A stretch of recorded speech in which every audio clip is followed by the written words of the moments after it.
बीड जिल्ह्याच्या केज तालुक्यातील मौजे औरंगपूर या गावातील एक नामवंत व्यक्तिमत्व म्हणजे दिलीप शंकरराव पारेकर। शिक्षण क्षेत्रामध्ये त्यांचे मोठे नाव आहे। बनसरोळा येथील आदर्श माध्यमिक व उच्च माध्यमिक विद्यालयामध्ये मराठी विषयाचे ते नावाजलेले शिक्षक होते। तब्बल 34 वर्षांच्या सेवेनंतर ते नुकतेच सेवानिवृत्त झालेले आहेत। शैक्षणिक क्षेत्रातील उत्कृष्ट कार्याबद्दल त्यांना आदर्श शिक्षक पुरस्काराने सन्मानितही केलेले होते। या कार्यासाठी त्यांना स्वर्गीय कल्याणराव काकडे दादांचे बहुमोल असे मार्गदर्शन लाभलेले आहे। त्याचबरोबर सध्याचे संस्थेचे सचिव बालासाहेब काकडे, अध्यक्ष अशोकराव काकडे व कोषाध्यक्ष मुरलीधर काकडे यांचेही वेळोवेळी मार्गदर्शन लाभलेले आहे। पारेकर सरांनी मुलांच्या मनामध्ये घर केलेले होते। परीक्षा विभाग देखील त्यांनी चोखपणे सांभाळलेला आहे। मुलांच्या स्पर्धा परीक्षेसाठी त्यांनी विशेष लक्ष दिलेले होते। त्यामुळे ते विद्यार्थीप्रिय आणि पालकप्रिय शिक्षक होते। शिक्षण क्षेत्रातील त्यांचे कार्य हे उल्लेखनीय आणि अविस्मरणीय असे आहे। त्यांच्या या कार्यामध्ये त्यांना त्यांच्या सौभाग्यवतींचीही मोठी साथ मिळालेली आहे। तसेच दोन्ही भाऊ यांचाही त्यांना कुटुंबामध्ये मोठा आधार आहे। त्यांची दोन्ही मुले उच्च शिक्षित असून नोकरीस आहेत।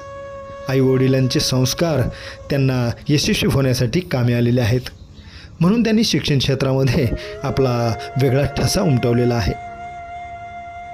34 वर्षांच्या प्रदीर्घ सेवेनंतर ते नुकतेच सेवानिवृत्त झालेले आहेत, म्हणून त्यांच्या आजवरच्या यशस्वी जीवन प्रवासावर प्रकाश टाकणारी मुलाखतकार संतोष रोकडे यांनी मांडलेली ही विशेष मुलाखत पहा न्यूज 1 महाराष्ट्र वाहिनीवर।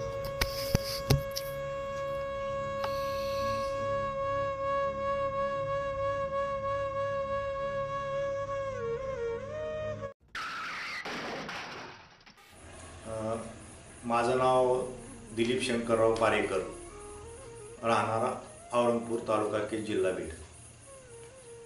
मी आदर्श माध्यमिक व उच्च माध्यमिक विद्यालयामध्ये गेली 34 वर्ष 2 महिने मी सेवा केलेली आहे आणि 31 ऑगस्ट 2025ला सेवानिवृत्त झालो। एकूण सेवा कालखंडामध्ये 34 वर्षाच्या कालखंडामध्ये मी अनेक शालेय जीवनात ज्या काही चढ उतार आहेत ते अनुभवलेले आहे आणि हे करत असताना मला अनेक अडचणी आल्या, अनेक प्रश्न पुढे उपस्थित राहिले, पण ते कशा पद्धतीनं सोडवायचे, कशा पद्धतीनं आपण ते मार्ग काढायचा आणि त्याच्यातून मी पुढे गेलो आणि हे करत असताना मग हळूहळू मी पुढे जाऊन अशा पद्धतीनं माझा हा सेवा पूर्ण केली। त्या काळामध्ये मला एक केंद्रस्तरीय आदर्श शिक्षक पुरस्कार पण मिळाला। तर हे करत असताना थोडं कष्ट मेहनत घ्यावी लागली।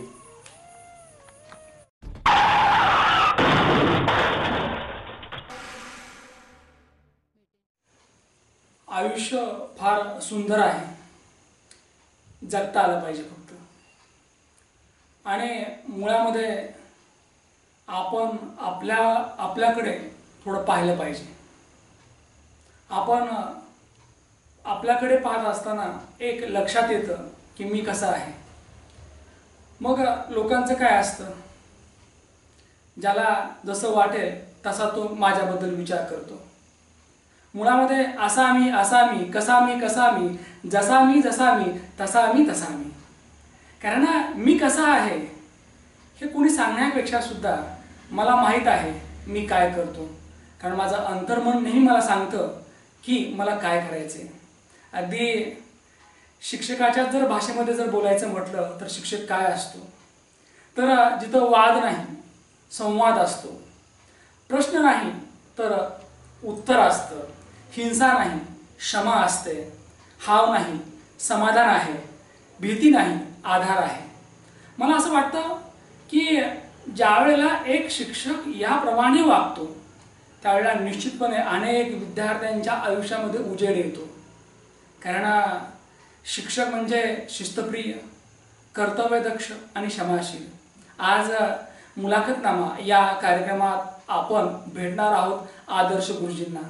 की ज्या गुरुजींनी या ठिकाणी 34 वर्ष त्याहीपेक्षा जास्त काळ या ठिकाणी अध्यापन केलं, विद्यार्थ्यांना शिकवलं. आणि असं म्हणतात की शिकवत असताना आपण स्वतःला विसरून जातो. अध्यापनामध्ये स्वतःला त्यांनी वाहून घेतलं, विसरून गेले आणि एकच ध्यास होता, माझी शाळा, ती शाळा उभारली पाहिजे.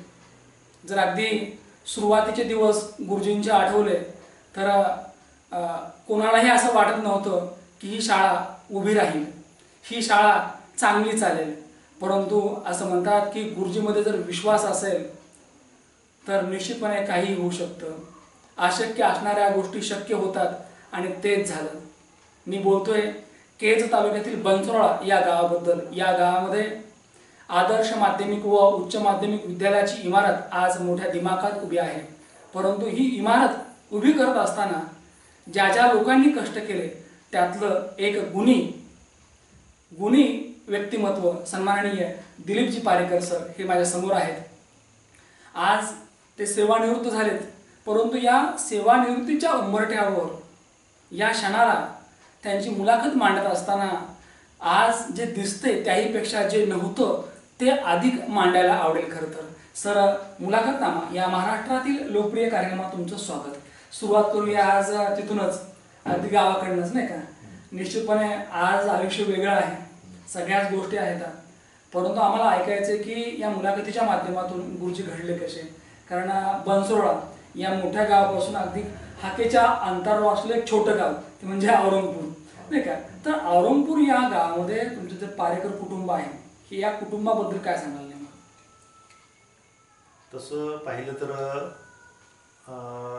माझं कुटुंब, तर माझ्या कुटुंबामध्ये माझे वडील शंकर विठ्ठलराव पारेकर आणि आम्ही 3 भाऊ. थोरले शिवाजीराव पारेकर, नंबर 2चे दादासाहेब पारेकर आणि मी नंबर 3 दिलीप पारेकर. तर अशा पद्धतीचं आमचं एकंदरीत कुटुंब. तर कुटुंबाच्या बाबतीमध्ये बोलायचं म्हणलं तर सुरुवातीपासूनही आमच्या कुटुंबामध्ये सुरुवातीपासून असं ह्याचं वातावरण होतं, एक शैक्षणिक अशा प्रकारचं वातावरण होतं. आणि मग शाळा शिकावी, मुलांनी काहीतरी करावं, अशा प्रकारचा एकंदरीत कुटुंबामध्ये कुटुंब थोडं म्हणजे आमचं थोडं बरं असल्यामुळं हा विचार होता. आणि मग सुरुवातीच्या काळामध्ये ज्यावेळेस जो लहानपणीचा जो काळ आहे, त्या लहानपणीच्या काळामध्ये जर पाहिलं तर आमच्या गावामध्ये तसं पाहिलं तर फक्त 4थीपर्यंत शाळा होती. आजही 4थीपर्यंतच आहे. छोटंसं गाव आहे अतिशय. आणि पुढचं शिक्षण घ्यायचं म्हणलं तर आम्हाला बनसोडवाड्याला जावं लागायचं. बनसोडवाड्यालाच एक महाराष्ट्र विद्यालय, नारायणदादा काळवते यांची संस्था, बनेश्वर शिक्षण संस्था पंचक्रोशीमध्ये प्रसिद्ध होती आणि बरेच विद्यार्थी तिथं शिकत होते. मी नंतर 4थी नंतर माझं शिक्षण घेण्यासाठी मी पण बनसोडवाड्यालाच माझ्या वडिलांनी माझा प्रवेश घेतला महाराष्ट्र विद्यालयामध्ये. म्हणजे दादांच्या सानिध्यामध्ये, नारायणदादांच्या सानिध्यामध्ये मला माझं 5वी ते 10वीपर्यंतचं शिक्षण मला पूर्ण करायचं. सर, निश्चितपणे या ठिकाणी ज्या वेळेला आपण म्हणतो की लहानपणी त्या काळामध्ये मी जरा बऱ्यापैकी होतो, फार फास्ट नव्हतो, परंतु एक मला इथं नमूद करावं असं वाटतं की गावखेड्यातली मुलं, शेतकऱ्याची मुलं, आणि त्या काळामध्ये जिथं काही ट्युशन नव्हती, गाईड नव्हते, इंटरनेटची सुविधा नव्हती, कुठल्याही गोष्टी नव्हत्या, रस्ता नव्हता, अगदी काट्याकुट्याचा रस्ता होता. आणि अशा परिस्थितीमध्ये काटे टोचत असताना शिकणं म्हणजे फार मोठं आव्हान होतं. खरं तर सर, विचारावं असं वाटतं की तुमचे वडील शंकरराव पारेकर एक भला माणूस करतं, नाही का, की ज्या माणसाने अत्यंत स्वाभिमानाने जीवन जगलं, आणि असे हे आपले वडील. तर आज खरं तर वडील नाही आहेत, परंतु वडिलांच्या, म्हणजे तुम्ही वडिलांना भाऊ म्हणायचं, तर भाऊंच्या काय नेमक्या आठवणी येतात? भाऊ, त्या काळातले भाऊ कसे होते नेमके? त्यांचा दरारा, त्यांचा स्वभाव? नाही, त्यांचा स्वभाव अतिशय म्हणजे तापड स्वभावाचे होते, शिस्तबद्ध होते. आणि कोणतंही काम करत असताना ते काम आपण पूर्ण केलं पाहिजे अशा विचाराची होती ती. म्हणजे घरच्या बाबतीमध्ये जर म्हणलं तर अभ्यासाच्या बाबतीमध्ये असेल किंवा शाळेत जाण्याच्या बाबतीमध्ये असेल, म्हणजे त्यांनी कारण तो जर काळ बघितला तर शाळेमध्ये खूप शिक्षा केली जायची आणि बरेच विद्यार्थी काय करायचे, शाळेमध्ये यायचे नाहीत. अभ्यास कच्चा असायचा, एकंदरीत अभ्यासात कच्चे असल्यामुळे त्यांना शिक्षणाची तेवढी काय गोडी नव्हती. आणि मग आम्हाला जे शाळेत शिकवणारे जे सर होते त्यांचं होमवर्क पूर्ण नसायचं बऱ्याच विद्यार्थ्यांचं. आणि मग बऱ्याच वेळेस काय करायचे, शाळेमध्ये येत असताना मुलं बुट्ट्या मारायची. मग त्या काळामध्ये अशी शेतामध्ये पिवळी वगैरे पेरलेली असायची, पिवळी. अक्षरशः त्या पिवळीमध्ये लपून बसायची मुलं आणि शाळा सुटायच्या वेळेला बाहेर निघायचं, तिथंच बसायचं आणि नंतर शाळा सुटली की मुलाबरोबर घरी यायचं. माझ्या वर्गामध्ये तसं पाहिलं तर आम्ही 5वीला औरंगपूरचे 5 विद्यार्थी होते. 5 विद्यार्थी. तर त्याच्यामध्ये 10वीपर्यंत फक्त आम्ही 2 जणच गेलो होतो. 5वी 6वीला 7वीपर्यंत जास्तीत जास्त 3 जण तर गळाले. औरंगपूरचे फक्त राहिले 2. एकतर गावापासून काही अंतरावर शाळा होती, 3 किलोमीटर. हो. म्हणजे पायी जायचं हो, होतं. हो. त्याचबरोबर तो अभ्यास बी करायचा हो, होता हो. आणि गुरुजी खूप मारायचे पण नाही. मग हे दहशत होती सरांची, खूप दहशत होती. म्हणजे खूप मारायचे ते. हा. तर मग हे सगळं असताना सुद्धा फक्त वडिलांचा जो धाक होता हा. त्या धाकामध्ये तुम्ही शाळा बुडवली नाही, बुडवली. अभ्यास केला. हो. सर एक विचारायचं वाटतं की काय असतं समजा की आयुष्य जे आहे ना लहानपणीचं ते फार वेगळं असतं. हो. मला विचारायला आवडेल की लहानपणी तुम्ही कसे होतात, म्हणजे खोडकर होतात, उन्हाळ होतात का शांत होतात? नाही, मी लहानपणापासून जर पाहिलं तर खोडकर तर अजिबातच नव्हतो, उन्हाळ नव्हतो. आज्ञेमध्ये वागणारा मी विद्यार्थी होतो. आणि मी म्हणजे वडील जसं सांगतील, कारण वडिलांची खूप दहशत होती, वडिलांची खूप भीती होती. आणि वडिलांची माझ्या माहितीनं शाळेमध्ये जे शिकवणारे जे शिक्षक होते त्या शिक्षकांचा सगळ्याचा जवळजवळ परिचय होता. आता त्या काळामध्ये जरी संपर्काचं माध्यम नसलं तरी माझे वडील बनसरोवराला नेहमीच यायचे. मग ते शाळेत सुद्धा त्यांची चक्कर असायची. आणि मग अशा वेळेस मग ते बरोबर ते काय कशी प्रगती काय नाही ते बरोबर ते शिक्षकाकडून माझा सगळा आलेख त्यांना समजायचा. आणि त्याच्यामुळं मग सगळ्या शिक्षकांचा सुद्धा परिचय. मग ते म्हणायचे, जेव्हा पारेकर तू अभ्यास चांगला कर, तुझा अभ्यास तेवढा काही चांगला नाही, मध्यम विद्यार्थी आहेस तू प्रगती केलीस तर चांगलं होईल, असे तिथले मला सगळे सर म्हणायचे. सर आणि निश्चितपणे आज बघतो आपण की फोन करून सुद्धा काम होत नाही, पण तो काळ असा होता की नावावर काम व्हायचं. म्हणजे तुमच्या भाऊंचं म्हणजे शंकरराव पारेकर यांचं नावच असं होतं की अगदी लोक त्यांना अगदी सहकार्य करायचे, रिस्पेक्ट द्यायचे. इव्हन तुमच्या शाळेतले सर सुद्धा तुम्हाला अगदी नीट लक्ष द्यायचे, नाही का? सर मग याचा नेमका परिणाम काय झाला? याचा परिणाम म्हणजे शाळा तर तशी मी आता शाळेमध्ये शिक्षा होती त्या काळामध्ये भरपूर. म्हणजे आपण जर आपला अभ्यास पूर्ण जर नाही केला तर शिक्षा करायचे सर. आता मग मला पण बऱ्याच वेळेस सरांचा मार खावा लागला, तरी पण मी असं काही असलं तरी मग शाळा बुडवायची नाही, जसं जमल तसं करायचं आणि ते करत राहिलो. आता त्या काळामध्ये जर पाहिलं तर आम्हाला 5वी 6वीला मला इंग्रजी विषयी शिकवणारे देशमुख सर होते, बोरीसरावचे. म्हणजे इतकं त्यांचा म्हणजे होमवर्क असायचं, मार द्यायचे. मग सगळं त्यांची दहशत असायची, भीती असायची. त्यांचा तास टोल पडला की सर येणार आहेत अशी मनामध्ये धस्स असायचं. आता आल्याच्या नंतर आपल्याला खूप मारणार, म्हणजे लहान 5वी 6वीचा वर्ग.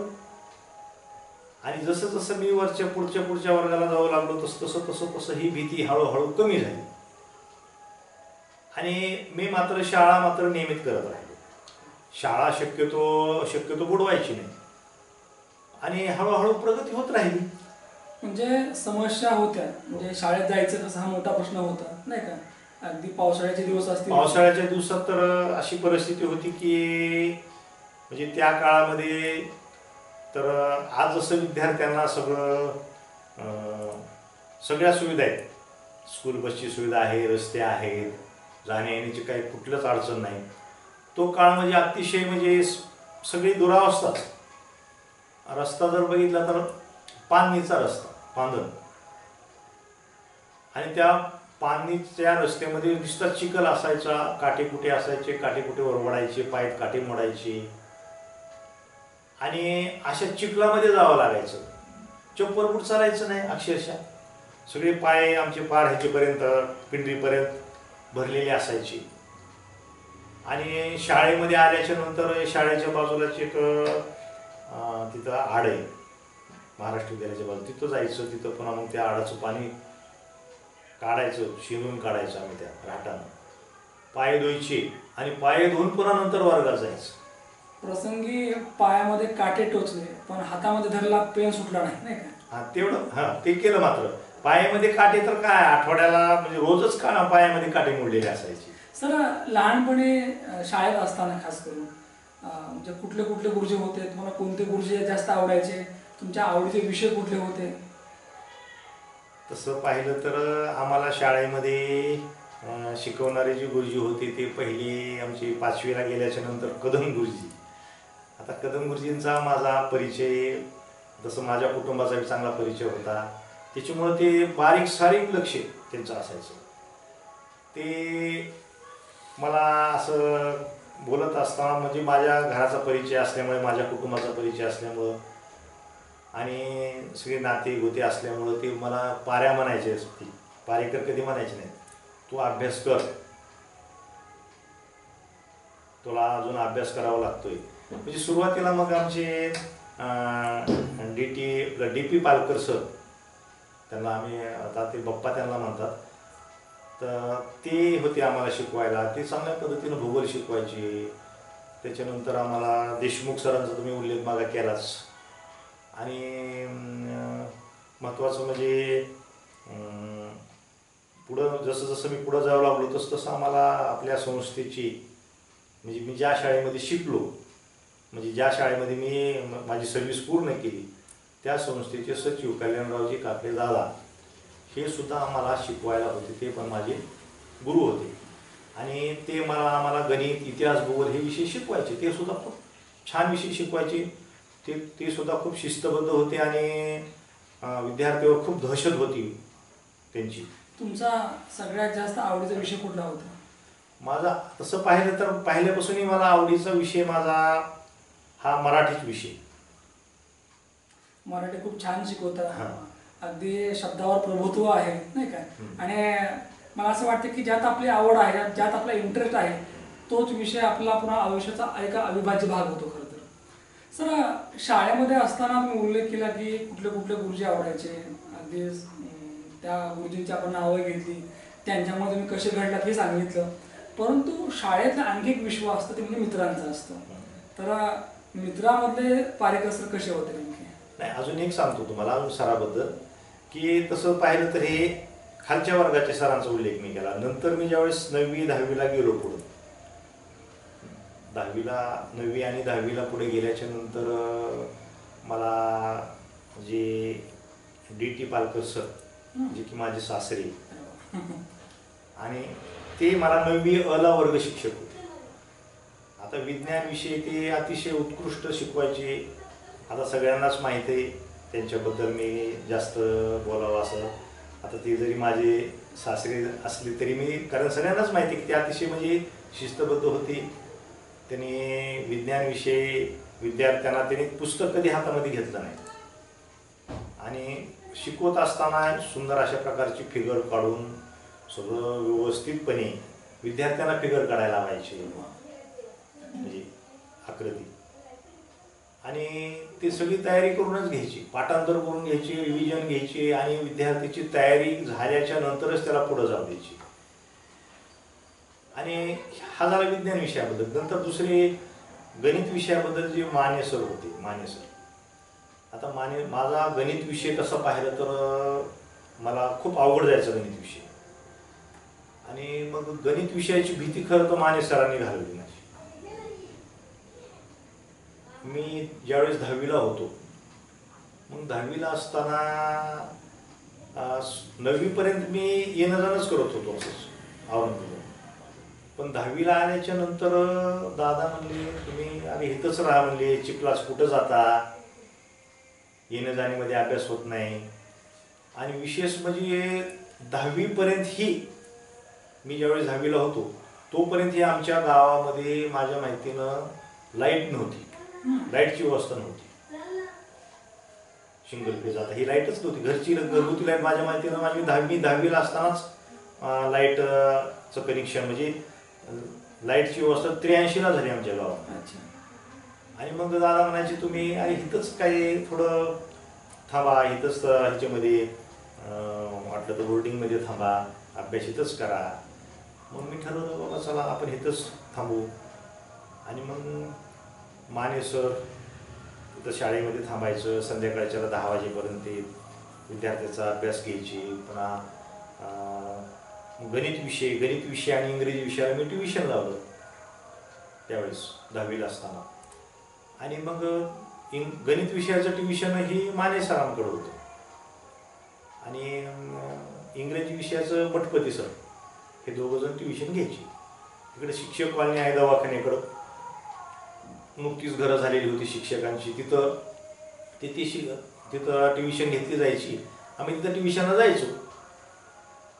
आणि अशा पद्धतीनं मग हे मठपती सर आहेत, बाणे सर आहेत, ह्यांनी मग माझं गणित विषय असेल किंवा इंग्रजी विषय असेल किंवा इतर विषयाची तयारी, अशा पद्धतीने तयारी झाली सगळी.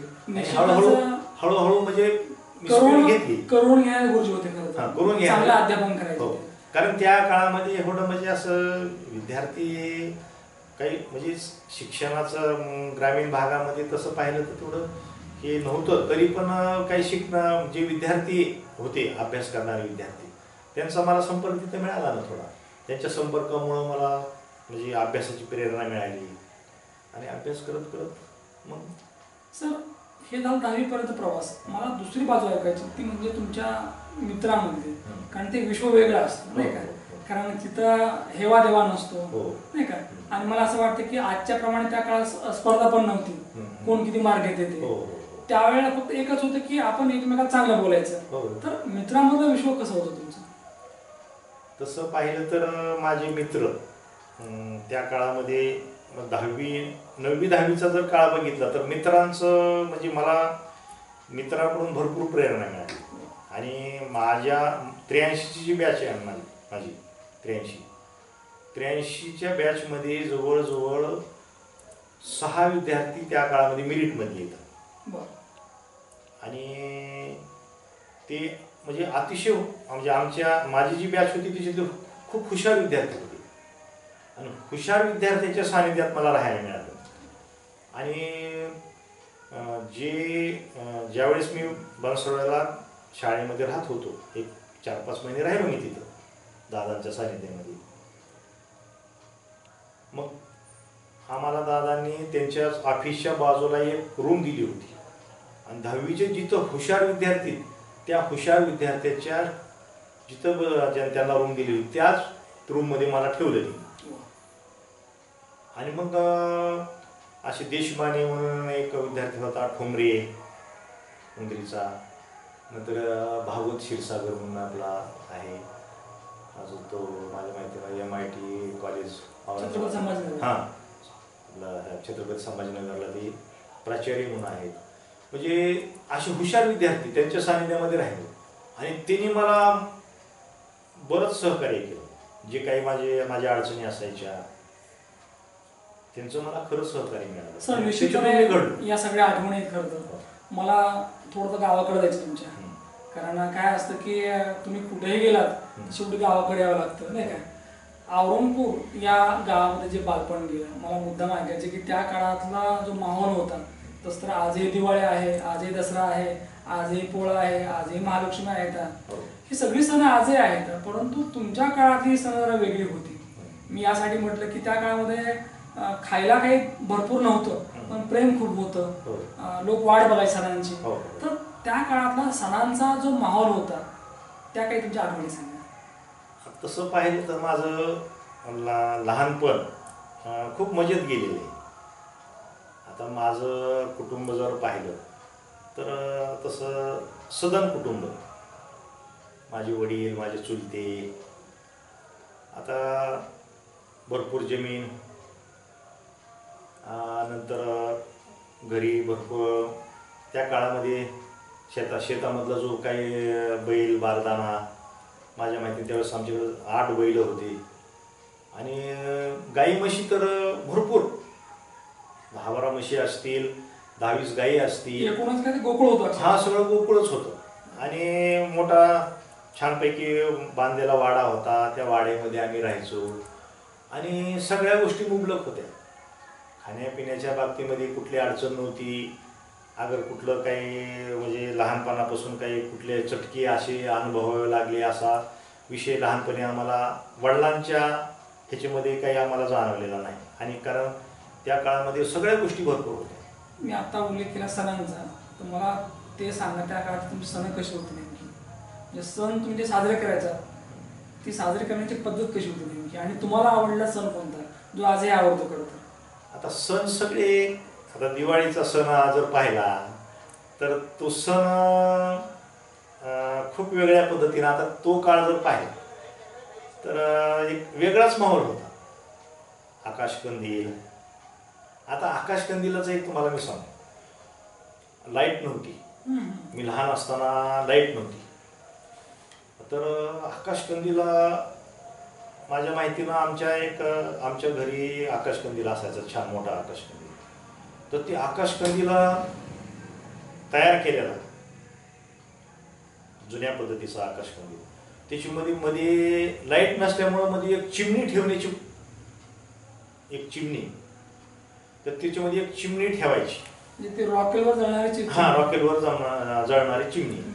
आणि ते आकाशकंदील पुन्हा असं जसं आपण ध्वज वरी ओढतो का ना, तसं त्याला ती फिरकी लावलेली असायची ना, असा वरी ओढायचा, दमाने वरी ओढायचा, रोज खाली घ्यायचा आणि पुन्हा वर ओढायचा आणि पुन्हा ते ध्वज बांधल्यासारखा तो बांधायचा. तो चिमणीचा जो आकाश दिवा आहे तो कोण म्हणायचा नेमका, का तुम्ही स्वतःच? नाही, चिमणीचा मग त्याच्यामध्ये माझे थोरले बंधू, माझे कुटुंबातले शिवाजीराव पारेकर, नंतर दादासाहेब पारेकर नदीर बंधू, माझे चुलते उत्तमराव पारेकर, म्हणजे हे आमचं सगळं एकत्रच कुटुंब होतं. म्हणजे तुम्ही सगळे मिळून ते तो दिवा बनवायचा, दररोज दिवा वर न्यायचा पुन्हा खाली आणायचा? ते रोजच असायचं. ते संध्याकाळच्याला 6-7च्या सुमाराला आकाशकंदील खाली घ्यायचा, ती चिमणी असेल, चिमणीमध्ये तेल रॉकेल भरायचं आणि जोपर्यंत ते चिमणीमध्ये रॉकेल असेल तोपर्यंत ते दिवा जळत राहायचा. छान वाटायचं तो. मंद प्रकाश असायचा आणि त्या मंद प्रकाशामध्ये ती दिवाळी साजरी केली जायची. अशा पद्धतीने आता बघतो आपण की प्रत्येक घरासमोर आता आकाश दिवा आहे, आकाशकंदील आहे, मध्ये बल्ब आहेत, पण ती मजा नाही. नाही, ती मजा नाही. आणि पहाटे उठूनच ते त्या काळामध्ये काय, दिवाळीचा सण म्हणलं की आज जसं तुटी फिरवली की आपल्याला पाणी मिळते, सगळे मिळते, त्या काळामध्ये तसं नव्हतं ना. भलं मोठं एक हे असायचं, चुलवण असायचं, त्या चुलवणावर मोठा हंडा ठेवलेला असायचा, तांब्याचा हंडा मोठा, त्याच्यामध्ये की माझ्या माहितीनं 25 ते 30 लिटर पाणी बसलं. त्या हांड्यामध्ये ते घरातल्या ज्या महिला आहेत त्या अगदी मन लावून ते सण साजरे करायचे नाही का, ते पाणी तापवून सगळं वगैरे सगळं. ज्याप्रमाणे तुम्ही औरंगपूर या गावाबद्दल बोललात, तसंच माणसाच्या मनामध्ये आणखी गाव असतं, ते असतं आपलं आजूळ, नाही का. तर आजूळ कुठलं आपलं? आजूळ माझं तेच गावातच आजूळ होतं ना, मामा तिथलेच होते ना, तेच असायचं आमचं. सण आला की मग दिवाळीच्या सणाला मामाकडे जायचं, तिथल्या तिथं, म्हणजे मामा म्हणजे गावातलेच. अच्छा. तुम्हाला सगळ्या माणसांनी जवळ केलं, सगळ्यांनी चांगलं घडवलं, लक्ष दिलं, पण तरी विचार असं वाटतं की तुम्हाला लहानपणी सगळ्यात जास्त कोण आवडायचं, म्हणजे तुमची सगळ्यात जास्त कोणी माया केली? आता लहानपणा जर पाहिलं तर तसं तर आई आहे की नाही, किंवा लहानपणापासून जर आईनं तर सगळं काम केलंच, कारण तिच्या मागं भरपूर काम असायचं. आणि आमचं कुटुंब तसं पाहिलं तर मोठं होतं आणि ती मोठी जबाबदारी तिनं पार पाडली. आणि घरामधलं कुठलंही काम असलं तर ती पुढं होऊनच करणार, म्हणजे तिचं काम म्हणजे भरपूर होतं तिला काम. आणि त्याच पद्धतीनं मग तीच सगळी जास्त माया करणार ना आई. मुळामध्ये मी तुमचा उल्लेख गुरुजी असा केला, हो. सर केला नाही, कारण सर म्हणजे जे हातात सापडत नाही ते सर, आणि गुरुजी यासाठी, गुरुजी म्हणजे जाणीव असलेले. तुम्ही तुमच्या वडिलांचा सांभाळ केला चांगल्या पद्धतीने, जे मी पाहिला सुद्धा, आणि आता तुम्ही आईला पण सांभाळताय. मला असं वाटतं की आपण पुस्तकातनं आई ही कविता शिकवतो, विद्यार्थ्यांना आपण आई आणि वडिलांचं महत्त्व समजावून सांगतो, नाही का, परंतु प्रत्यक्षात या ठिकाणी त्यांना त्यांचा सांभाळ करणं आजच्या बऱ्याच मुलांना नको वाटतं. मला असं वाटतं की तुम्ही खूप प्रेमाने करता, केलं आतापर्यंत. सर, तुम्ही आईबद्दल बोललात, वडिलाबद्दल बोललात, तुमच्या गावातल्या सणाबद्दल बोललात, सगळ्याच गोष्टीबद्दल बोललात. एक विचार असं वाटतं की त्या काळामध्ये शिकत असताना मनामध्ये नेमकी काय जिद्द होती?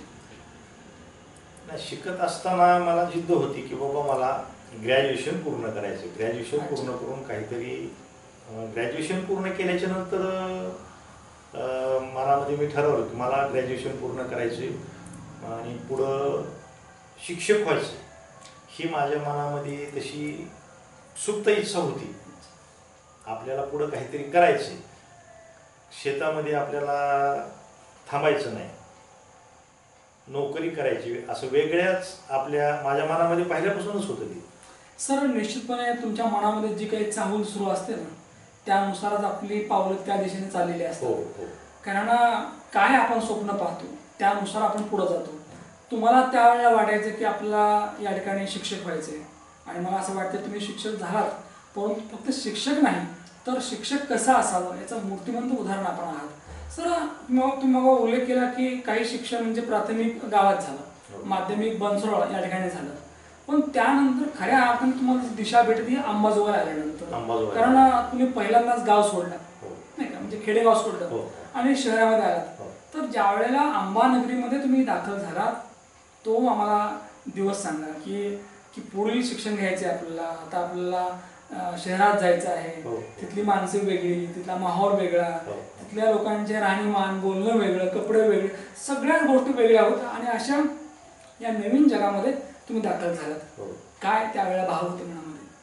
नाही, मी ज्यावेळेस 10वी पास झालो, तसं पाहिलं तर म्हणजे 5 विद्यार्थी होते औरंगपूरचे, त्याच्यातले 2 विद्यार्थी आम्ही 10वीपर्यंत राहिलो, त्याच्यातला मी एकटाच पास झालो. आता मला दुसरा जोडीदार कोणी राहिलेला नाही बरोबर माझ्या वर्गातला, म्हणजे गावातला कोणी बरोबर नव्हतं खरं तर. हां, दुसरा पुढच्या वर्गात शिकणारा विद्यार्थी होते 1-2. अच्छा. मग ज्यावेळेस मी सुरुवातीला अंबाजोगाईला माझा प्रवेश घेतला, आता मला नवीनच होता अंबाजोगाई, मग आमचे थोरले बंधू शिवाजीराव पारेकर यांनीच प्रवेश घेतला SRT कॉलेजमध्ये, कारण ते तिथं शिकलेले थोरले जे बंधू आहेत त्यांचं नाव शिवाजीराव पारेकर. त्यांना तुम्ही काय म्हणता? त्यांना अण्णा म्हणतो मी. अण्णा, म्हणजे अण्णाने तुम्हाला नेहमीच लीड दिली खरं. अण्णाने नेहमी सहकार्य केलं, आणि तुमच्या अगोदर तिथं आले होते, ते शिकलेले होते. म्हणजे दोघांची एकच रूम होती का? मग त्यांचं शिक्षण झालं? नाही, त्यांचं शिक्षण अगोदर झालेलं होतं. अच्छा, बरं. त्यांना थोडा अनुभव होता, त्याच्यामुळं त्यांनी सगळं प्रवेश प्रक्रिया वगैरे सगळं पूर्ण केलं. सगळं नंतर अंबाजोगाईला राहण्यासाठी रूम पाहिली, आणि रूम पाहिल्याच्या नंतर मी इथं राहायला आलो. आता सुरुवातीचा काळ जर बघितलं तर ज्यावेळेस अंबाजोगाईला राहायला आलो, तर आज जसं मुलांना सगळ्या गोष्टी आहेत, ऑल फॅसिलिटीज, तशा आम्हाला फॅसिलिटी नव्हत्या. पत्र्याची रूम होती. त्या पत्र्याच्या रूममध्ये माझ्या माहिती 4 का 5 पत्र्याची रूम होती ती. त्याच्यामध्ये मग त्या काळामध्ये माझ्याबरोबर जो आमच्या गावचा एक विद्यार्थी होता, त्याचं नाव सुरेश चौधरी, तो अगोदर इथं राहत होता. तिचा 11वी 12वीला होतो वाटतो तो, आणि त्याला सगळं काही स्वयंपाक वगैरे यायचा. मग सगळं स्वयंपाक करूनच, म्हणजे हाताने स्वयंपाक करायचा आणि कॉलेजला जायचं. मेस लावली नाही? मेस नव्हती. ज्यावेळेस 11वी 12वी माझ्या माहितीनं फर्स्ट इयर आणि सेकंड इयरपर्यंत. थर्ड इयरला नंतर स्वयंपाकाला मग वडिलांनी, आमच्या अण्णांनी मग आम्हाला एक बाई लावून दिली, स्वयंपाकीन करून लावून दिली. मग ती दोघं चौघजण आम्ही मुलं होतो. मग ते आम्हाला स्वयंपाक त्या शेवटी आम्हाला थोडं 2 वर्ष आम्हाला गावापासून पहिलीच वेळ होती की दूर गेला होता, म्हणजे अंबाजोगाईला, आणि तो काळ म्हणजे मोबाईल नव्हते, लँडलाईन नव्हतं, काही नव्हतं. नव्हते. तर ओढ कुठली होती म्हणजे मनातून अंबाजोगाईत राहण्याची होती का गावाकडे जायची होती? नाही, तसं जर पाहिलं तर अंबाजोगाईला गावाकडं तर सगळ्या सुविधा होत्या. आता सुरुवातीला मी मग उत्साहानं आलो अंबाजोगाईला राहायला. अच्छा. आणि मग ज्यावेळेस कॉलेजला जाऊ लागलो आणि मग स्वयंपाक हाताने करायचा, स्वयंपाक केलेला काही व्यवस्थित नसायचा, सगळं काही भरपूर नसायचं.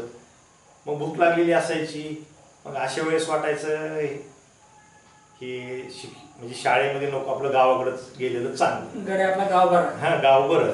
मग गावाची ओढ असायची, कारण घरी सगळं गोकुळ होतं. हां, घरी सगळ्या मी आतापर्यंत म्हणजे काही जे सगळ्या गोष्टी होत्या त्या सगळ्या अनुभवलेल्या होत्या आणि घरची आठवण यायची ना. मग इथं सगळं व्यवस्थित खायला मिळायचं नाही. वडील द्यायचे पैसे परंतु मोजक्याच असायची. सर, त्या काळामध्ये मुलामध्ये काय समजा की शिक्षणाकडे एवढा जास्त कल नव्हता खरं तर. कारण उत्तम शेती होती, शेती बरी होती, चांगली पिकायची, एकत्र कुटुंब होतं आणि कुठल्या गोष्टीची झळ बसत नव्हती, नाही का, दुःख नव्हतं वाटायला कुठलंच. पण ज्या वेळेला तुम्हाला वाटलं की आता आपल्याला शिक्षक व्हायचंय किंवा त्या दृष्टीने आपल्याला आता अभ्यास करायचा आहे, तर बीएडला जाण्यासाठी म्हणजे गुरुजी होण्यासाठी आपण काय प्रयत्न केले? माझं ज्यावेळेस ग्रॅज्युएशन पूर्ण झालं, ग्रॅज्युएशन पूर्ण झाल्याच्या नंतर मग मी बी एड करण्यासाठी, आता त्या काळामध्ये तसं तर पर्सेंटेज त्या काळापासूनच आहे किंवा ठराविक पर्सेंटेजलाच तुम्हाला बी एडला प्रवेश मिळायचा. तसं माझं एक संस्थेमध्ये माझं बी एड झालं आणि जी संस्था शिरूर ताजबन, ज्या संस्थेचे अध्यक्ष आता सध्या जे मंत्री आहेत बाबासाहेब पाटील, ते आमचे मौस मेहुणी, म्हणजे त्यांना आमची मौस बहीण, ज्या आज मंत्री आहेत. हां, मंत्री आहेत. मग ते त्यांच्या कॉलेजला परवानगी मिळाली बी एडला. आणि मग ज्यावेळेस बी एडला परवानगी मिळाल्याच्या नंतर मग वडील आणि मी म्हणलं आपल्याला शिरूर ताजबनला मला अशा पद्धतीनं परवानगी मिळालेली आहे पाहुण्यांकडं. वडिलांना सांगितल्याबरोबर ते म्हणले हो, आपण लगे 1 मिनिटात जाऊ म्हणले. आणि वडिलांनी मला घेऊन गेले शिरूर ताजबनला आणि सगळे कागदपत्र बरोबर घेतलेले होते आणि सांगितलं, भेटले, कसं काय आलात, काय कोणत्या संदर्भामध्ये, असं तसं. काय नाही म्हणले, ह्याचं ग्रॅज्युएशन झाले पूर्ण, ह्याचा बी एडसाठी. नाही म्हणले, ह्याचं काय कागदपत्र द्या म्हणले आणि असं असं सगळे कागदपत्र देऊन तुमचं त्याचं काय ते बघा म्हणले, फॉर्म भरा म्हणले आणि त्याला एक 15-20 दिवसानं त्याला यायला सांगा. आणि त्याच पद्धतीनं मी तिथं सगळे कागदपत्र दिले आणि कागदपत्र ती सगळे तिने कागदपत्र घेतले आणि तिने ते कॉलेजपर्यंत, म्हणजे मला जायची सुद्धा वेळ आली नाही, तिथपर्यंत ते पोचबीत केले. आणि तिने सांगितलं, तू त्यावेळेस काय फोन वगैरे नव्हते, मोबाईल नव्हते, आणि तू एक 15 दिवसांनी ये नंतर कॉलेजला. आणि त्या पद्धतीने मी आपलं 15-20 दिवसानंतर कॉलेजला गेलो. अशा प्रकारे बी एड पर्यंतचा प्रवास आहे. हो सर, मुळामध्ये काय आहे की डिग्री हातामध्ये घेणं वेगळं आणि त्याच्यानंतर नोकरी संधी मिळणं वेगळं, नाही का. आपण बघतो की बऱ्याच वेळेला एम ए आहात, बी एड आहात, नाही, एम एस सी आहात, बी एड आहात, PhD आहात, MPhil आहात, परंतु संधी मिळेल असं नाही. तुम्हाला सुदैवाने या ठिकाणी अगदी गावाच्या जवळ असलेलं गाव बनसोडा, की ज्या गावात तुम्ही शिकलात, ज्या गुरुजींनी तुम्हाला शिकवलं, म्हणजे काकडे गुरुजी दादांनी तुम्हाला शिकवलं आणि त्याच गुरुजींनी खऱ्या अर्थानं तुम्हाला मदतीचा हात दिला, की त्यांनी नुकतीच शाळा सुरू केली होती, ग्राम विकास शिक्षण प्रसारक मंडळ बनसोडा संचलित आदर्श विद्यालय, आणि त्या काळातली आदर्श कन्या. तर ज्या वेळेला तुम्हाला पहिल्यांदा ऑफर आली की तुम्हाला शिक्षक व्हायचे, आता रुजू व्हा, तो आम्हाला क्षण सांगा. मी ज्यावेळेस माझं 90-91ला माझं बी एड झालं. 91ला एप्रिलमध्ये माझा निकाल लागला आणि त्या काळामध्ये तो काळ जर पाहिलं तर दादा जिल्हा परिषदला सदस्य होते. आपले संस्थेचे सन्माननीय सचिव कैलासवासी कल्याणरावजी काकडे दादा यांनी ही संस्था ओपन केली ते जिल्हा परिषदला सदस्य होते, जिल्हा परिषद मेंबर होते. आणि माझे थोरले बंधू जे होते ते गावचे सरपंच होते त्या काळामध्ये, अण्णा. आणि मग म्हणजे 11 वर्षाचा कालावधी होता की जिच्या निवडणुका झाल्या होत्या. आणि थोरले बंधू पण माझे 11 वर्ष सरपंच होते गावचे. त्याच्यामुळं दादांचा आणि अण्णांचा संबंध हा घनिष्ठ संबंध असायचा. जो संबंध या ठिकाणी म्हणजे काकडे कुटुंब आणि पारेकर कुटुंब आजही आहे. हो, तर ते घनिष्ठ संबंध असल्यामुळं मग कुठल्याही कार्यक्रमामध्ये म्हणजे दादांचा कुठलाही कार्यक्रम असेल तर आमचे अण्णा हजरच असायचे. आणि मग संपर्क त्याच्यातूनच वाढला. संपर्कातूनच मग त्यांनी सांगितलं की आपण कन्याशाळा काढलेली आहे. मग त्याच्यातूनच विषय झाला. आमच्या थोरले अण्णा जे आहेत थोरले बंधुराचे, त्यांनीच विषय काढला किंवा छोटा माझा भाऊ त्यानं पण BEd केलेलं आहे, त्याचं BA BEd पूर्ण झालेलं आहे. आणि मग सुरुवातीचा काळ होता. मग काय हरकत नाही म्हणले, येऊ द्या म्हणले, आपण तुमच्या भावाला घेऊ शाळेमध्ये. मग मला सांगितलं अण्णांनी किंवा बघ तुला जायचं का, बघ तिथं सुरुवात आहे आता, अजून त्याला काय ग्रँट नाही, काही नाही, करायची का नोकरी.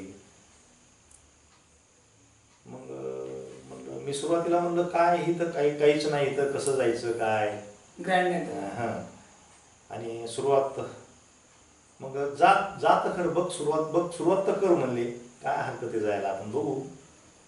आणि मग या पद्धतीनं मी सुरुवात केली. आता दादांच्या शाळेला नुकतीच परवानगी आली होती. हो, नुकतीच परवानगी. हा विषय तुमच्या अण्णांना कळाला. हो, दोघांचे संबंध चांगले होते, जिव्हाळ्याचे होते. हो, एकदम जिव्हाळ्याचे. आणि अण्णा म्हटले की माझ्या लहान्या भावाने BEd केले, हो, पुढं काय. हो, तर दादाने सांगितले द्या पाठवून. मला असं वाटतं की खरं तर दादांच्या मनामध्ये तुमच्या बंधूबद्दल असलेलं प्रेम करत, हो, कुटुंबाबद्दल एक आपुलकी होती. सर, एक शिक्षक म्हणून म्हणजे अगदी तुम्ही जॉईन झाल्यापासून ते आजपर्यंत नाही का, तर एक खूप चांगला कार्यकाळ आहे तुमचा. तर आम्हाला ऐकायचं, एक शिक्षक म्हणून तुम्ही जी निभावलेली भूमिका आहे ती सांगा सर. आता ज्यावेळेस मी सुरुवात माझी तशी 1/7/1991 सुरुवात झाली माझी फर्स्ट अपॉइंटमेंट डेट 1/7/91. सुरुवात जर पाहिली तर अतिशय म्हणजे परिस्थिती, शाळा कुठं आहे काय हाच प्रश्न. मी सुरुवातीला ज्यावेळेस शाळेमध्ये यायचं तर कुठे यायचं, मग मी सुरुवातीला आलो बनसरोड्याला. आणि मग सुरुवातीला दादांना भेटलो, संस्थेची कैलासवासी कल्याणरावजी काकडे दादा यांना भेटलो. आणि भेटल्याच्या नंतर त्यांनी सांगितलं की बाबा आपल्याला अगोदर विद्यार्थी जमा करावे लागतील म्हणले, विद्यार्थी काहीच नाहीत, आपल्याला अजून शाळेचं काही ठिकाण निश्चित नाही म्हणले, कुठं सुरू करायची काय करायची. म्हणजे तुम्हाला या म्हटले, तुम्ही उत्साहाने गेलात. हो, परंतु नेमकी शाळा भरवायची कुठं, हो, विद्यार्थी किती, अगदी काहीच गोष्टी अगदी काहीच विषय नव्हता. म्हणजे कुठं भरवायची काय नाही. आणि नंतर सुरुवातीला आलो, 2-4 दिवसांना पुन्हा कंटिन्यू पुन्हा येत राहिलो. आणि पुन्हा मग दादांना कळालं की बाबा शंकरदेव जोशी गावामध्ये इशीच्या पुढंच थोडं बनसोडामध्ये देवप्पा त्यांची तर नुकतंच त्यांनी बांधकाम केलं होतं. आणि अशी विटाचं बांधकाम ते पत्र टाकलेली होती वगैरे. म्हणजे ती तरी कामं आहे ती तिने थोडी आपल्या 2-3 रूम द्यायचं कबूल केलंय, आपण तिथंच भरू. मग तिथं सुरू झाली शाळा सुरुवातीला. मला असं वाटतं की शाळा सुरू करण्यासाठी ज्यांनी जागा दिली ते देवप्पा, हो, खरं तर देवपावला आपल्या असं आपल्या मंडळीत नाही का. कारण लागतं कोणतरी पुढे येणार, मदतीचा हात देणार. देवप्पांच्या त्या नुकत्याच बांधलेल्या जागेमध्ये तुम्ही शाळा सुरू केली. सर, एक विचार असं वाटतं की तिथून जे बिगिनिंग जे आहे ते आजपर्यंत काय म्हणजे नेमका प्रवास काय नेमका. सुरुवातीचा काळ जर बघितला तर अतिशय म्हणजे बिकट परिस्थिती. आता बाजूला ज्या मी शाळेमध्ये शिकलो, महाराष्ट्र विद्यालय कैलासवासी नारायणदादा काळजाते पंचकृषीमध्ये त्यांचं नाव होतं. आणि मग त्या मुकाबलेमध्ये आपल्याला आपली शाळा चालवणं काही सोपी गोष्ट नाही. आता सुरुवात कशी करायची, मग दादांनी सांगितलं आपल्याला विद्यार्थी बघावं लागतील. कन्याशाळा होती. आता कन्याशाळा असल्यामुळं मग फक्त मुलीच. आता विद्यार्थी बघायचे कसे हा प्रश्न पडला. मग सुरुवातीला औरंगपूरचे जे विद्यार्थी होते बरेच, आता आमचे थोरले बंधू अण्णा सरपंच होते, गावामध्ये थोडा वचक होताच. मग जेवढे काही विद्यार्थी होते महाराष्ट्र विद्यालयामध्ये सगळ्या पालकांनी तिथं अर्ज केला अण्णांच्या सांगण्यावर. अण्णांना त्या काळातही मान होता आणि आजही मान आहे. हो आहे. आणि अर्ज केल्याच्या नंतर जवळजवळ 10, 15, 20 अर्ज तिथं आले आणि एक टी सी काढायला लागली. मग सुरुवातीला मग टी सी ज्यावेळेस काढायला सुरू केलं त्यावेळेस तिथून पुन्हा विरोध सुरू झाला. हे सगळेच कसे विद्यार्थी न्यायला लागले. आणि मग मला चांगलं आठवतंय, म्हणजे माझ्या समोरचे प्रसंग आहेत. मग आपले नारायणदादा काळात ते चिडले, तेही दादाच. कुणावर चिडले? तुमच्या बंधूवर नाही, पालकावर. ह्यांच्यावर चिडले. आपले दादा जे आहेत कल्याणरावजी काकडे दादा. अच्छा, बरं. हां, ते पण त्या शाळेमध्ये शिक्षक होते त्यावेळेस आणि त्या संस्थेचे ते संचालक होते. अच्छा. म्हणले काय हे बंद पाडायचे का? म्हणजे सगळंच घेऊन चालला तुम्ही. चिडले, अक्षरशः चिडले.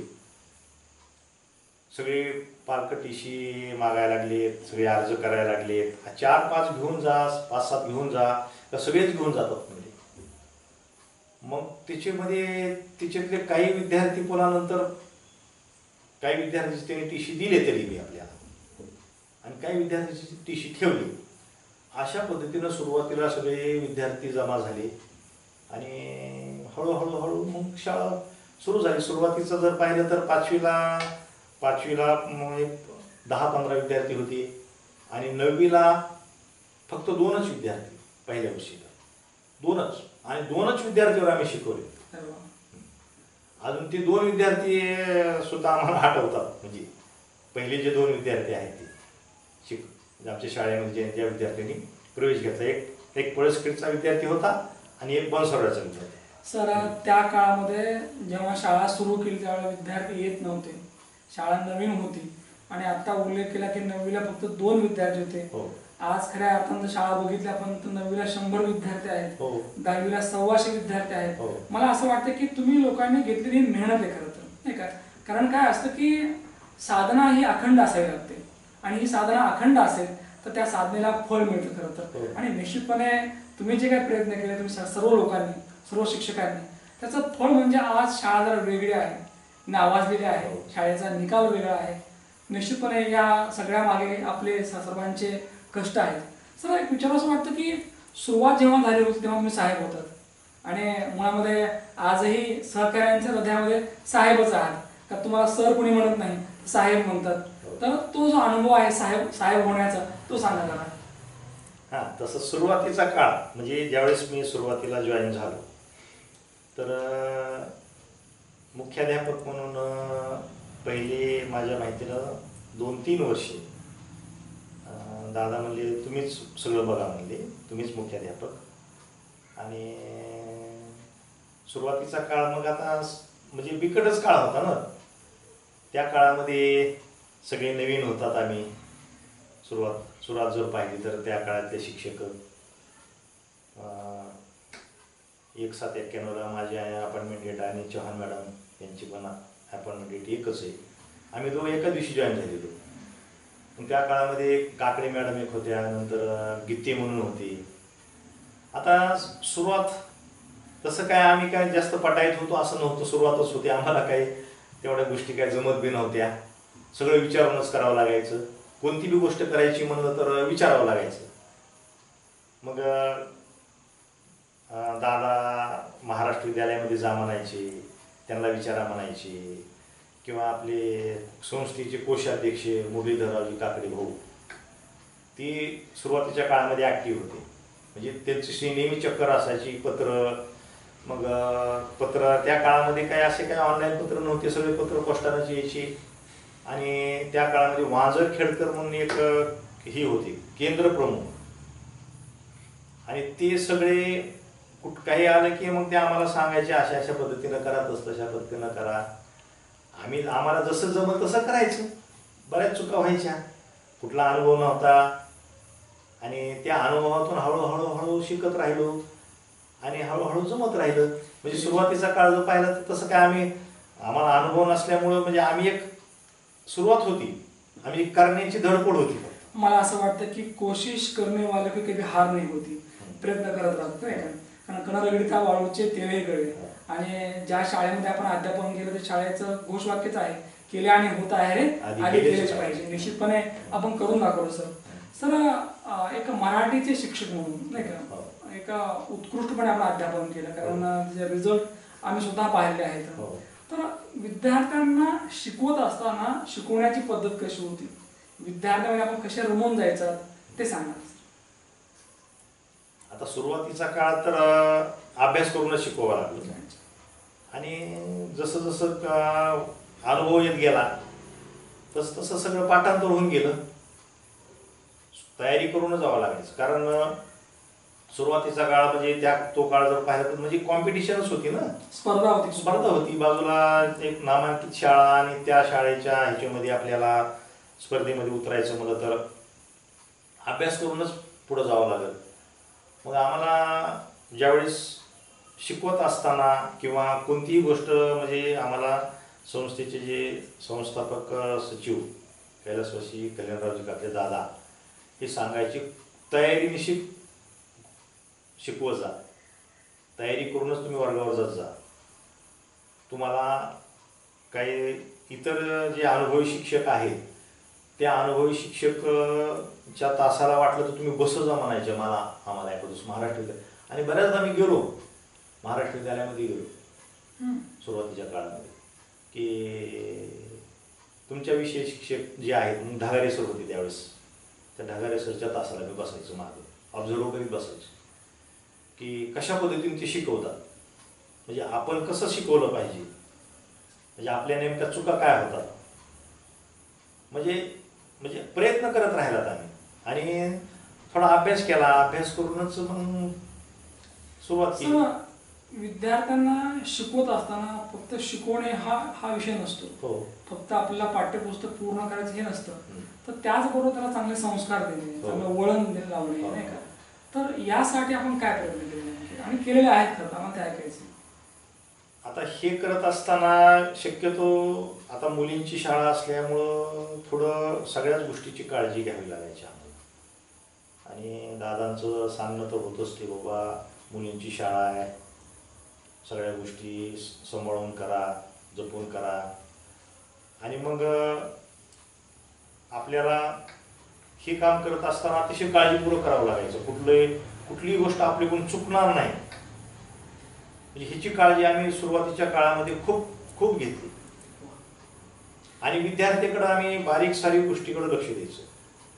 म्हणजे विद्यार्थी तर त्या काळापासूनच सगळे आपले जीपनं आणले जायचे, ॲटोनं आणले जायचे आणि त्यांच्या घरी पोहोचेपर्यंत आम्ही तिथं थांबलेलं असायचो. 1991च्या जो काही प्रवास आहे तिथून सुरू झालेला, म्हणजे ते वर्ष आणि शेवटचं वर्ष काय फरक जाणवला नेमका. खूप फरक आहे ना, सुरुवात न शेवट. म्हणजे सुरुवात अतिशय बिकट आहे आणि शेवट खूप चांगला आहे. वा, मला असं वाटतं की यासाठी केला होता अट्टास की शेवटचा दिवस गोड जावा खरं नाही का. कारण ही जी काय मेहनत आहे, कष्ट आहे, मग त्याच्यामध्ये माझं एकटेच कष्ट मेहनत असं आहे असं म्हणत नाही मी.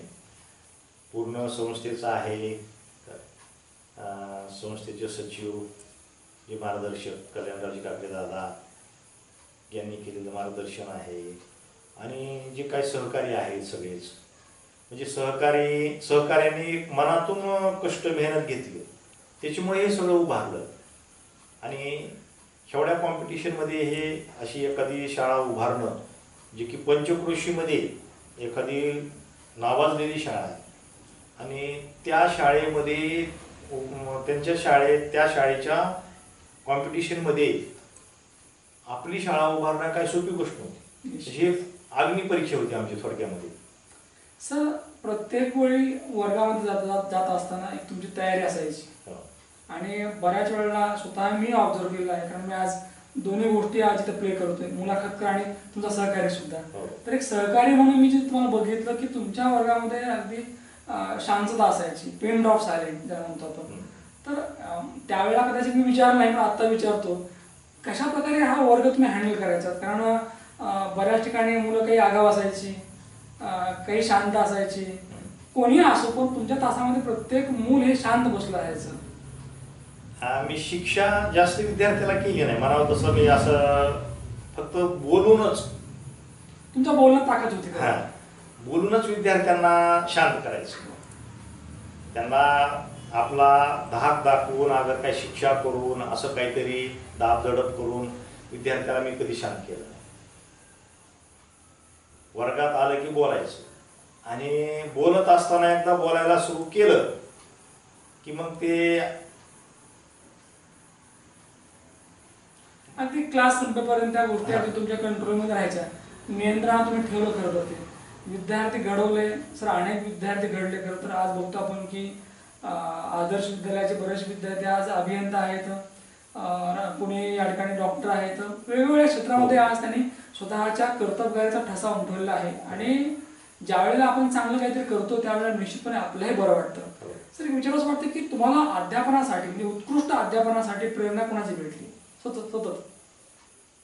अध्यापनासाठी प्रेरणा तसं पाहिलं तर मी जे काही असे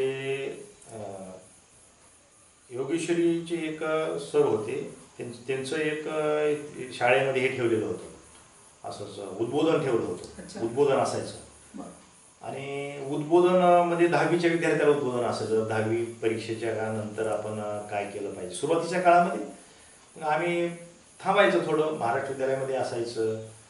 मग कशा पद्धतीनं आपण, आपल्या चुका काय होतात बाबा, किंवा आपण कशा पद्धतीने शिकवलं पाहिजे. म्हणजे महत्त्वाचं विद्यार्थ्यांना आपल्या जी काही प्रश्नपत्रिकेचे जे स्वरूप आहे, ते स्वरूप जर सगळ्या विद्यार्थ्यांना जर सगळं माहीत असेल तर त्या पद्धतीनं जर आपण शिकवलं तर विद्यार्थ्याला त्याचा फायदा होतो. आणि त्या पद्धतीनंच मग सुरुवात केली की आपण बी त्या पद्धतीनं उद्बोधन वर्ग जे व्हायचे त्या काळामध्ये, त्याच्यातून तुम्हाला बऱ्याच गोष्टी शिकता आल्या. एक गोष्ट सर मी नोटीस केली की तुम्ही एकाच वेळी 2 भूमिका निभावल्या, म्हणजे एक शिक्षक आणि विद्यार्थी. कारण शिक्षक म्हणजे फक्त स्वतः शिकवायचे, पण जोपर्यंत तुम्ही विद्यार्थी होत नाही तोपर्यंत तुम्हाला कसं शिकवायचं हे कळत नाही, किंवा काय शिकवायचं हे कळत नाही. तुम्ही सतत ज्ञान घेत राहिलात. कारण सहकारी आपल्यापेक्षा सिनियर असो किंवा ज्युनियर असो, तुम्ही प्रत्येकाबद्दल रिस्पेक्टली राहिलात. खरं तर बऱ्याच वेळा हे जमत नाही, कारण मी वेगळा आहे, मी सिनियर आहे, कधी जाणवलं नाही, आणि ते मी अनुभवले करतो, नाही का. सर, विचार असं वाटतं की ज्या वेळेला आपण हे आपलं विश्व जगायला असतो, तुम्ही तर जवळपास 34 वर्षे जगलात खरं तर, आणि या ज्ञानाच्या या पूर्ण परिक्रमेमध्ये तुम्ही स्वतःला विसरून गेलात. सर, या पूर्ण प्रवासामध्ये अनेक विद्यार्थी परत परत भेटले करतात. काही प्रसंग सांगा असे की जे विद्यार्थी भेटले आणि कुठतरी मनाला असं स्पर्शून गेलं, भेवरून आलं की चला आपण जे केलं ते चांगलं केलं. आता बरेच विद्यार्थी शाळेमध्ये शिकून गेले 34 वर्षाच्या कालखंडामध्ये. त्याच्यामध्ये जे विद्यार्थी आहेत, आपले गोडगावचे कापशी नावाची विद्यार्थिनी सायली कापशी, नंतर एक गोरे वैष्णवी म्हणून एक विद्यार्थिनी होती, ती पण. असे बरेच विद्यार्थी भेटायचे, आणि ज्यावेळेस बऱ्याचदा त्यांच्यामध्ये बदल झालेला असायचा, आणि भेटल्याच्या नंतर ओळखायचं नाही एखाद दिवस. आता कापशीला ओळखलं मी, परंतु इतर जे विद्यार्थी आहेत त्यांना थोडं जरा हे असायचं. मग ते आठवणी सांगायची, सर आम्हाला तुम्ही खूप चांगल्या पद्धतीनं, नाही म्हणलं का जसं जमत तसं करण्याचा प्रयत्न केला म्हणलं मी. तुम्ही खरी हुशार होता म्हणलं, आणि हुशार असल्यामुळे तुम्ही पुढे गेलात म्हणलं. सर, निश्चितपणे तुम्ही कधीच स्वतःतला मी बाहेर काढलं नाही, तर आपण या शब्दावर तुम्ही जास्त विश्वास ठेवला, आणि आपण सगळे करू. अगदी मग कार्यालयातलं काम असेल, सहकार्याची अडचण असेल, किंवा अगदी पुढं व्हायचं, ज्याला असं म्हणूया की थोरला, नाही का, की मोठं होऊन थोरला होऊन तुम्ही पुढं झालात आणि प्रत्येक वेळी बोलत गेलात. सर, आज खरं तर हा प्रवास संपलाय, काय वाटतंय नेमकं? आता कार्यालयातल्या कामाबद्दल तुम्ही म्हणलात, तर दादांनी सांगितलेलंच होतं सुरुवातीच्या काळामध्ये, थोडं तुम्ही जरा इकडे लक्ष द्यायचं सुरुवातीच्या काळामध्ये. आणि मग कोणतंही काम असं तर ते नीट पत्र वाचत जा, सगळी माहिती घेत जा आणि माहिती घेऊनच काम करत जा, म्हणजे त्यांचा नेहमी संदेश असायचा. मग ऑफिसमध्ये कुठलंही काम असेल, आता त्यावेळेस काय ऑनलाईन काम नव्हतं, आणि चला आपल्याला जेवढं जमतंय तेवढं मी मनामध्ये कधी ठेवलं नाही. असं बाबा आपल्याला एखादी गोष्ट मला येते किंवा मला एखादी गोष्ट काम जमतंय तर मी माझ्या सहकार्याला मी मन मोकळेपणानं सांगायचो. केलं खरं तुम्ही. हां, आणि मी कधीच असं किंतून परंतु केलं नाही किंवा आता करू द्या ह्यांनाच, असं नाही. आपण मला जे जमतंय ना ते पुरेपूर सगळं सांगायचं, म्हणजे आपल्याजवळ काय ठेवायचंच नाही, सगळं देऊन टाकायचं. आणि तुमचे सुरुवातीचे सहकारी म्हणजे आंबाड सर, की ज्याने तुम्हाला अगदी पहिल्यापासून पाहिलं नाही का, त्याने एक उल्लेख पण केला होता की बऱ्याच वेळेला तुम्ही जेव्हा कागद बघायचा, कुठलाही सरकारी कागद नाही का, जिल्हा परिषदेनं आलेला कागद, तर अगदी मी तर म्हणेल की कॅमेरा सुद्धा स्कॅन करताना चुकेल, पण तुमच्या डोळ्याने कधी धोका केला नाही. अगदी बरोबर वाचायचा, बरोबर सांगायचा आणि बरोबर त्यातनं मार्ग काढायचा.